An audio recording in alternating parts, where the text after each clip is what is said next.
So here we are, part 10. And I guarantee you we have a long way to go. But sometimes you just gotta tell them the truth, right? So,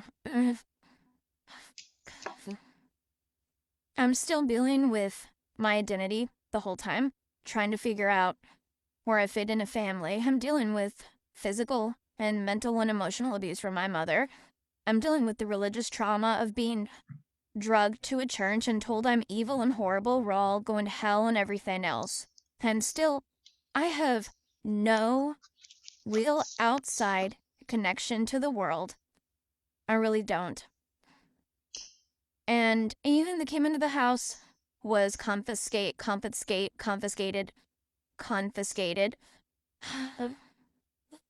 and pulled through by my grandfather. So they always knew what I was reading, what I was watching, everything. Which I think to a degree is okay.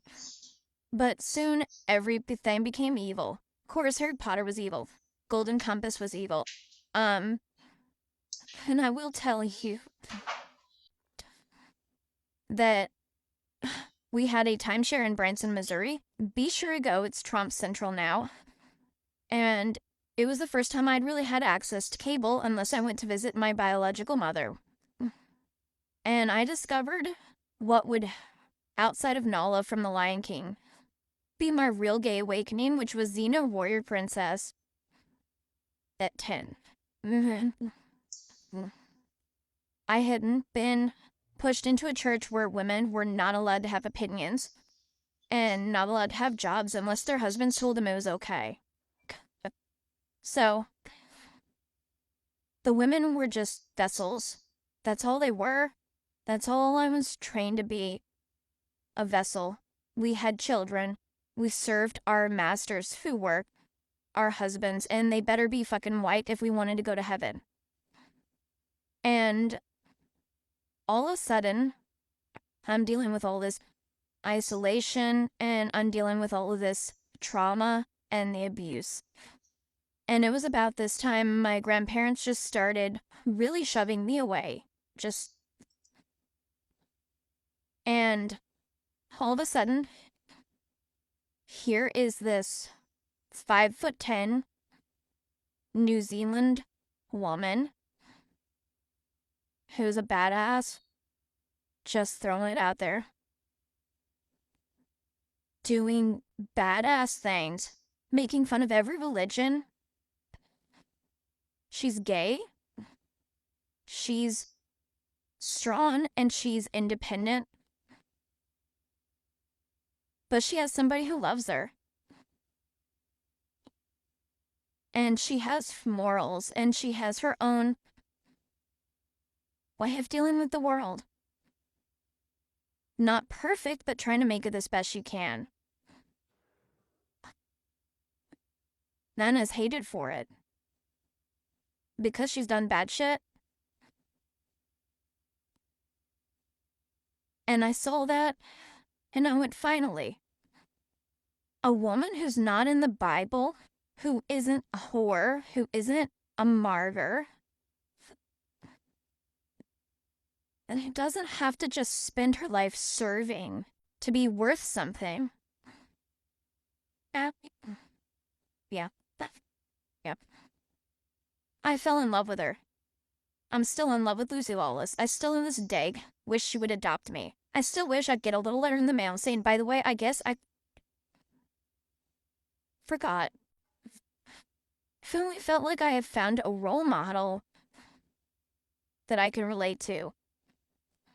And my parents hated that. She was evil, it was immoral, I was going to hell, she was definitely going to hell. And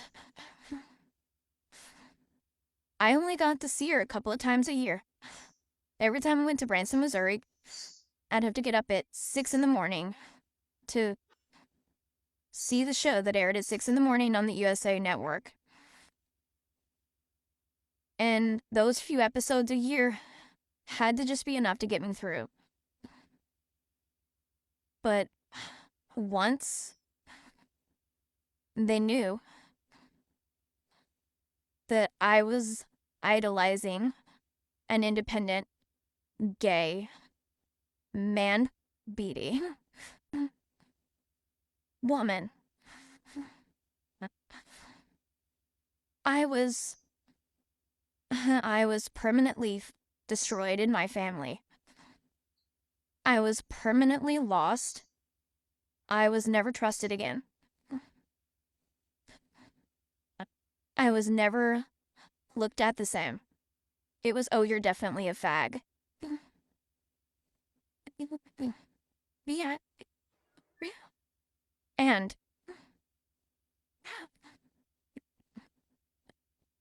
well, I didn't know what to do. I found someone who was like me, had a sense of humor, who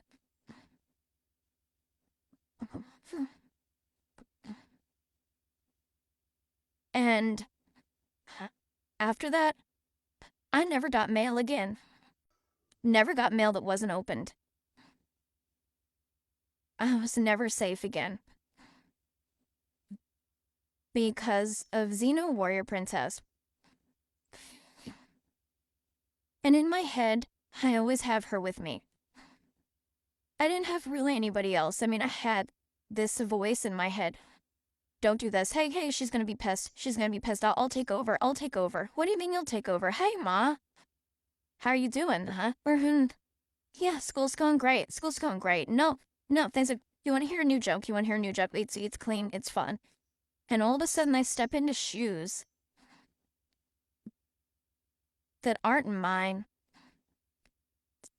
But I survive. That's how I figured I must have a different personality. I have a mask that I could take off, that I can put on, and people are happy to see me for a few minutes. And I always had that, but in my head, I always had Xena with me. I would always ask God, what would Xena do? Well, she'd knock your mother across the head the next time she smacks you in the face for no reason. Yeah, I figured. Next time your dad takes a belt to you for not eating fast enough, what you need to do is kick him right in the ass. Yeah, that's probably what she would do.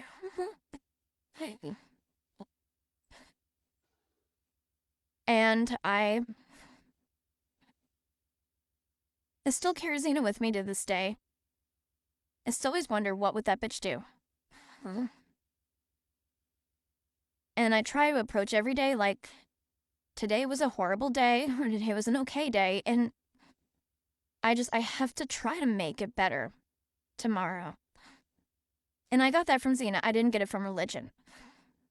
I got how broken, dirty, diseased, unworthy, and damned I was from every religion. Xena showed me, you can be a badass, still be beautiful. That you can be a woman and still be worth something. And I paid for Xena 10 times over. And my parents were afraid that I was engaging in sexual activity.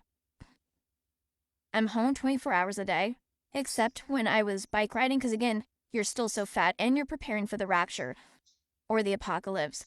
So, but I was so masculine. I looked exactly like my biological dad's. And, so they began to get worried. And no matter what I did, I wasn't thin enough. So I finally just asked my grandmother, I said, am I pregnant or what? What's the problem? And she had to explain that to me. At the age of 11. So then I wondered, well then where's my dad? And I began to get that little princess syndrome. I'm gonna find my dad's gonna come and my dad's gonna rescue me. And he's gonna have a wife and she's gonna be just like Xena. And Xena is gonna take care of me and show me how to be a real woman. And my dad is gonna love me and I'm gonna be little Sarah Crew and I'm gonna be loved. After that little conversation that was very, very vague, my life was never the same again. Fuck.